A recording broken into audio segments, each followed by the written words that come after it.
దాడులు జరుగుతుండగా Mamata Banerjee dare. IPAC chief ఇంటికి సీఎం. రాజకీయ కన్సల్టెన్సీ ఐపాక్ ఎన్ఫోర్స్మెంట్ డైరెక్టరేట్ దాడులు చేపట్టింది. ఆ సంస్థ డైరెక్టర్ ప్రతీక్ జైన్ నివాసం సహా ఐపాక్కు సంబంధించిన పలు ప్రాంగణాల్లో గురువారం ఉదయం నుంచి సోదాలు జరుపుతోంది. మనీ లాండరింగ్ కేసుకు సంబంధించిన దర్యాప్తులో భాగంగా కోల్కతా సహా పలు ప్రాంతాల్లో ఈ తనిఖీలు కొనసాగుతున్నాయి. అయితే ఈ సోదాలు జరుగుతున్న సమయంలో పశ్చిమ బెంగాల్ ముఖ్యమంత్రి మమతా బెనర్జీ ప్రతీక్ జైన్ నివాసానికి వెళ్లడం సంచలనంగా మారింది. ఈ ఈడీ అధికారులు జైన్ నివాసంలో తనిఖీలు చేస్తుండగా మమతా బెనర్జీ కోల్కతా పోలీస్ కమిషనర్ మనోజ్ వర్మ అక్కడికి వెళ్లారు. ఈ సందర్భంగా దీదీ మాట్లాడుతూ ఈ సోదాలు రాజ్యాంగ విరుద్ధమని మండిపడ్డారు. రాజకీయ కుట్రలో భాగంగానే ఈ తనిఖీలు చేస్తున్నారని దుయ్యబట్టారు. మా పార్టీ రాజకీయ వ్యూహం, అభ్యర్థుల జాబితా, రహస్య సమాచారాన్ని తెలుసుకునేందుకే ఈడీతో ఈ దాడులు చేయిస్తున్నారు. టీఎంసీ పార్టీ హార్డ్ డిస్క్ను తీసుకునేందుకు ఈడీ అధికారులు ప్రయత్నిస్తున్నారని బెంగాల్ సీఎం ఆరోపించారు. ఈ దాడులు జరుగుతుండగా ప్రతీక్ జైన్ నివాసానికి సీఎం వెళ్లడంపై పశ్చిమ బెంగాల్ ప్రతిపక్ష నేత బీజేపీ నాయకుడు సువేందు అభ్యంతరం వ్యక్తం చేశారు. ఇది దర్యాప్తులో ప్రత్యక్షంగా జోక్యం చేసుకోవడం అవుతుందన్నారు.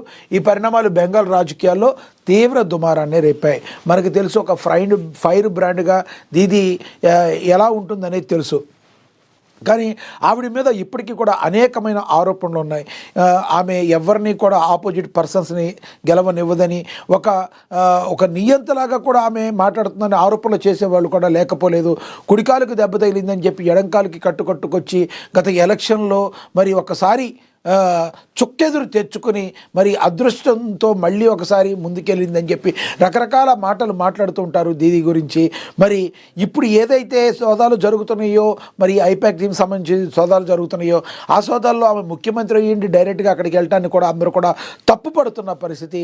మరి దీది అసలు ఏంటి, మమతా బెనర్జీ ఏ రకమైన వ్యక్తి, ఆమె తీసుకునే నిర్ణయాలు ఏ విధంగా ఉంటాయి, సరిగ్గా ఉంటాయా ఉండవా, మీరు కమెంట్ బాక్స్ రూపంలో కమెంట్ చేయండి. అదేవిధంగా ఇక ఫిబ్రవరి 1న నిర్మలా సీతారామన్ బడ్జెట్ 9వసారి దేశ ఆర్థిక బడ్జెట్ ప్రవేశపెట్టనున్న రికార్డు. మనకు తెలుసు, నిర్మలా సీతారామన్ బడ్జెట్ ప్రవేశపెట్టారు. 9 సార్లు బడ్జెట్ ప్రవేశపెట్టడం అంటే మామూలు విషయం కాదు. మరి కానీ ఒక మాట అయితే మనం చెప్పగలం, తెలంగాణ వచ్చిన తర్వాత మరి బడ్జెట్లో ఎప్పుడు కూడా మన తెలంగాణకు అన్యాయం జరుగుతూనే వచ్చింది. ఈసారైనా తెలంగాణకు రావాల్సిన నిధులను విడుదల చేస్తూ మరి ఒక కంట్లో అన్నం ఒక కంట్లో సున్నం పెట్టకుండా తెలంగాణకి కేటాయించాల్సిన బడ్జెట్ను కేటాయించాలని తెలంగాణ ప్రజలు కోరుకుంటున్నారు. తెలంగాణ రాష్ట్ర ప్రభుత్వం కోరుకుంటుంది.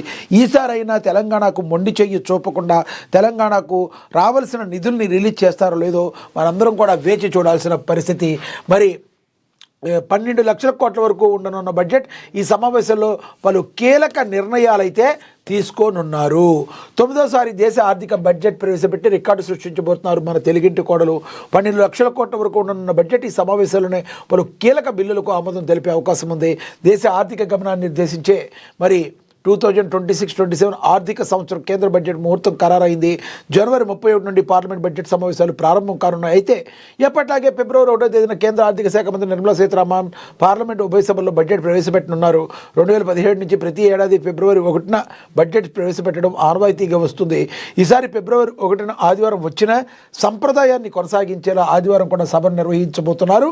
కేంద్ర ఆర్థిక శాఖ మంత్రి నిర్మలా సీతారామన్ వరుసగా 9వసారి దేశ ఆర్థిక బడ్జెట్ ప్రవేశపెట్టి సరికొత్త రికార్డును సృష్టించబోతున్నారు. ఈసారి బడ్జెట్ అంచనాలు గతంలో పోలిస్తే భారీగా ఉండే అవకాశం ఉంది.